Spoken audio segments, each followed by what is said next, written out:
State Governors Against Refugees, I'm Dan Campanen. My name is Abby Zeman, and this is Public Eye News.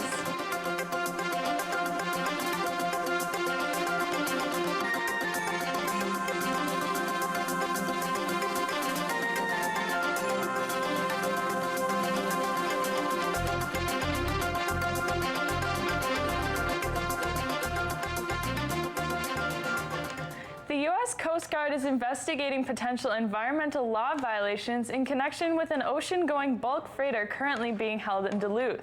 The Cornelia has been held there since November 5th. The ship weighs approximately 17,000 tons and is owned by a German dry bulk shipper. The crew and ship are prohibited from leaving port until clearance by U.S. Customs. However, the Coast Guard says the ship poses no public threat to the community. And the Michigan State Police have located a hunter who was lost in the Iron River Township. 69-year-old Francis Nennig called police on Monday stating that he left his camp and was unable to get back. A trooper arrived on the scene and searched the area, finding Nennig almost 2 miles from his camp. He was then taken to Aspirus Hospital in Iron River and treated for cold exposure. Just in time for Thanksgiving travel, gas prices are continuing to fall. Tuesday, the statewide average was $2.07, but those filling up in Baraga are paying significantly less. The price of gas at the BP and Marathon stations in Baraga was $1.81 a gallon Tuesday afternoon. Several mentioned that they weren't even planning to get gas, but couldn't pass up the low prices. As of Tuesday evening, stations around Marquette County were averaging around $2.14 a gallon. The Iron Mountain VA Medical Center is looking for members for its Veteran Behavioral Health Recovery Advisory Council. It is an all-veterans council dedicated to mental health recovery. Council members are veterans who are receiving or have received behavioral health services themselves. It allows veterans to have a say in the health services available. Members meet with veterans on a regular basis to get their opinions. They can also have information on where to receive evaluations and treatment for various behavioral health issues. The primary goal to reduce the stigma that comes with mental illness. Teaching Works will be getting a $6.8 million boost from the Gates Foundation. The boost will be provided by the Bill and Melinda Gates Foundation to establish a Teacher Preparation Transformation Center. Teaching Works has been at the University of Michigan School of Education since 2012. Students who are involved dedicate themselves to improving the professional preparation for teachers. The new facility is just another way for future teachers to prepare for the working force.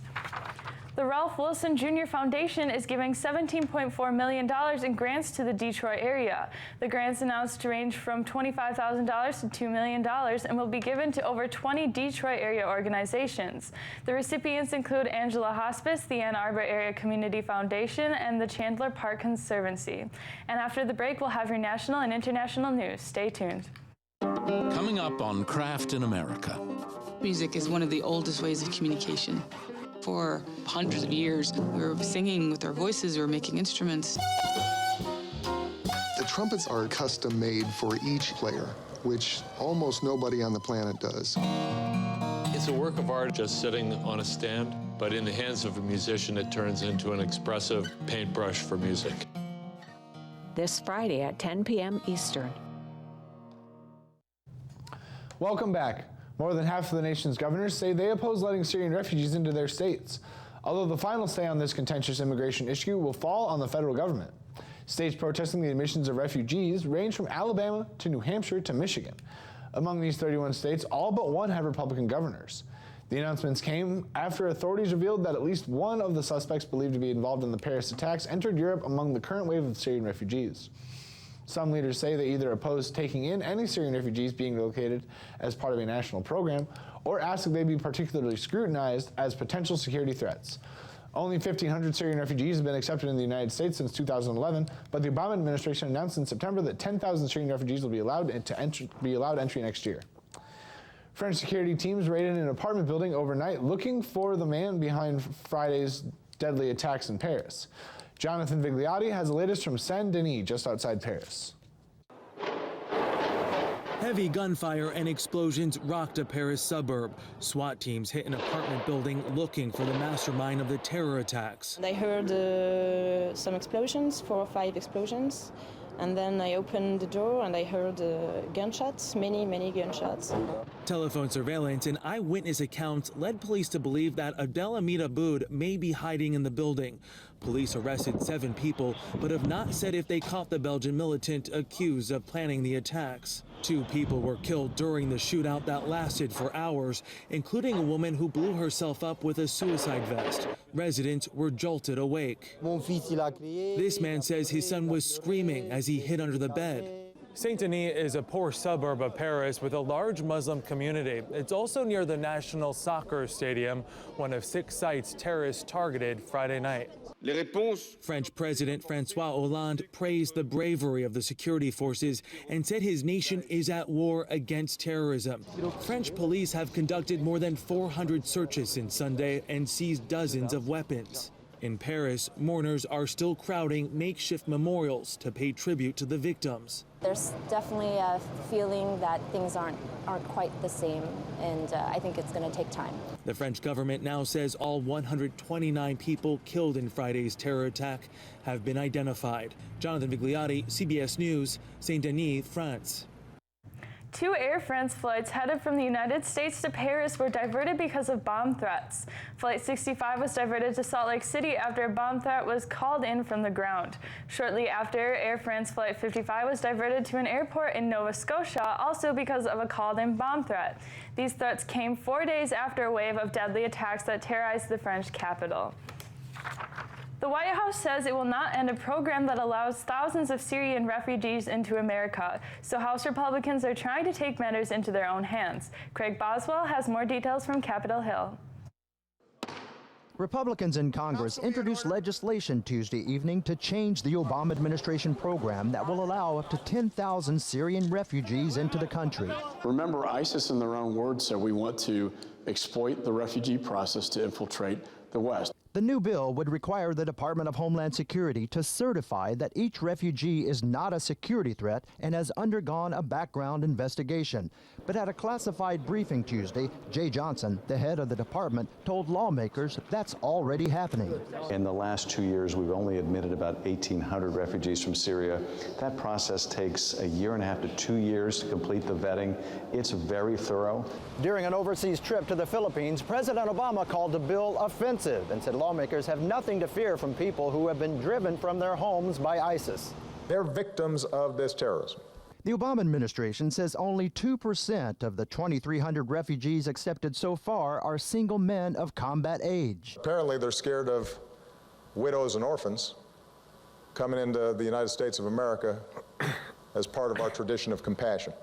But others have pointed out that women can be just as deadly as men,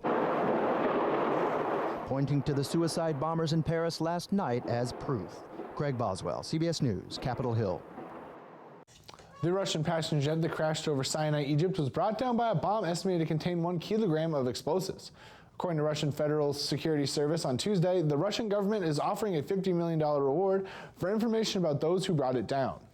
The government had initially resisted the theory that the plane fell victim to terrorism, perhaps in retaliation for Russia's support of the government of Bashar al-Assad of Syria.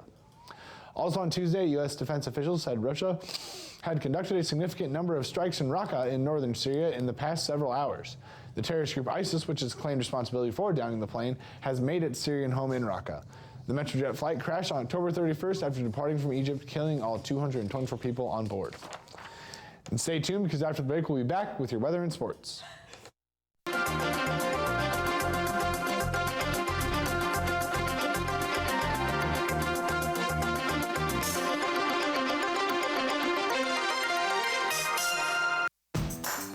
Celebrate the best of Americana from the Ryman Auditorium with Don Henley, Rhiannon Giddens with Hubby Jenkins, The Lone Bellow, Keb Moe, Ricky Skaggs, Ry Cooter and the Whites, Robert Randolph with the McCrary Sisters and the Fairfield Four, Leanne Womack, Los Lobos, Jason Isbell, and more as ACL presents the 2015 Americana Music Festival.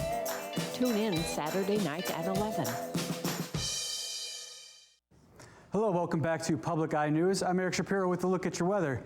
As you can see behind me, it is a little rainy out there, so you don't need your shovels quite yet. Currently, it's cloudy with a temperature of 58, winds south at 25 miles an hour, and a barometric pressure of 29.35 inches and steady. Tonight, we'll see some rain, a low of 47, winds south-southwest at 23 miles an hour. And tomorrow, it'll be cloudy with a high of 39 and winds southwest at 39 miles an hour. Across the UP, it is fairly cloudy. In Sault Ste. Marie, it's raining at 51. Manistee is 56. Same with Escanaba. Down here in Menominee is 54. Iron Mountain is 56. Ironwood is 54 and mostly sunny. Up in Houghton is 58 and cloudy. Same with Marquette. Now let's take a look at your weekend ahead. Friday will be a high of 37, low of 26 and cloudy. Saturday will be a high of 33, low of 23 and some snow. Sunday will be a high of 34, low of 24 and some snow in the morning. So Jade, as we look for the snow, it seems like the Houston Rockets are also looking for a new start. They are, Eric. After a disappointing 4-7 start to this season, the Houston Rockets have fired head coach Kevin McHale. McHale said the Rockets, who are currently on a 4-game losing streak, weren't playing with any rhythm. McHale had just started his 5th season with the team and was in his first year of a 3-year extension that was worth over $12 million. Reaction to the firing started almost immediately after the news was released, with Magic Johnson saying the Rockets made a big mistake and that, quote, the Rockets have great individual players, but they don't have great team players, end quote. The Rockets hired McHale right before the 2011-2012 season. He was 193 and 130 overall, including 3 trips to the playoffs and noticeable improvement every season up until this one. McHale has been described as a very personable coach, resembling an actual player out on the court. And Oakland Raiders linebacker Aldon Smith has been suspended for 1 full year without pay under the NFL's substance abuse policy. Smith pleaded not guilty to misdemeanor counts of hit and run, drunken driving, and vandalism on September 25th from an incident that occurred on August 6th. Smith's 1-year deal that he signed with the Raiders on August 7th contained a $1.25 million base salary with the possibility of earning up to $8 million after bonuses. During the 2014 season, Smith received a 9-game suspension after the league said he violated policies on substance abuse and personal conduct, which he had spent a month treating the year before. Smith was tied for most quarterback hits with 8 and had played 78% of the Raiders' snaps, which ranked him 5th among the team's defenders. Smith said that he had lost his love for the game, but that he is looking forward to better himself and rejoin the team next year. And there has been talk for some time about the amount of goals being scored in the NHL or lack thereof. A decline in goal scoring was a hot topic at the GM meetings this week in Toronto. Some suggested increasing the size of nets, while another idea was to once again tweak the size of goaltending equipment. Everyone involved in the NHL has a differing opinion on this issue, with Patrick Roy, Hall of Fame goaltender and Colorado Avalanche coach, saying that both changes should occur. Boston Bruins goaltender Tuukka Rask later released that he isn't too concerned about changing the size of the net, but that the equipment is already small enough. Rask has already gone through changes in his equipment twice during his pro career and said that he doesn't even know if they can make it smaller at this point. Rask said, quote, I'm sure they're going to come to a conclusion at some point, but I hope they talk to some goalies if they start cutting the pads down, because then the risk of injury might increase, end quote. So Dan, I hear there's some interesting news involving some tamales? Yes, some tamales and some pork as well. The latest notable seizure of illegal contraband at the LA International Airport didn't involve drugs. Over 450 pork tamales were seized by the federal authorities from a traveler arriving from Mexico. The traveler at Customs Forum acknowledged the person was carrying food. However, the traveler lied when asked if there was any meat. The tamales were destroyed under CPB supervision. And few people are lucky enough to win $1 million in the lottery, but Constance Carpetino of Massachusetts has now done it twice. The woman purchased both this year's and the one in 1996 ticket at the same Stop and Shop supermarket in her hometown. Carpetino plans to put her recent winnings towards a very special Christmas for her family. How sweet and extremely lucky is that? Very sweet. Well, that is all the time we have for you here today on Public Eye News. Please tune again tomorrow.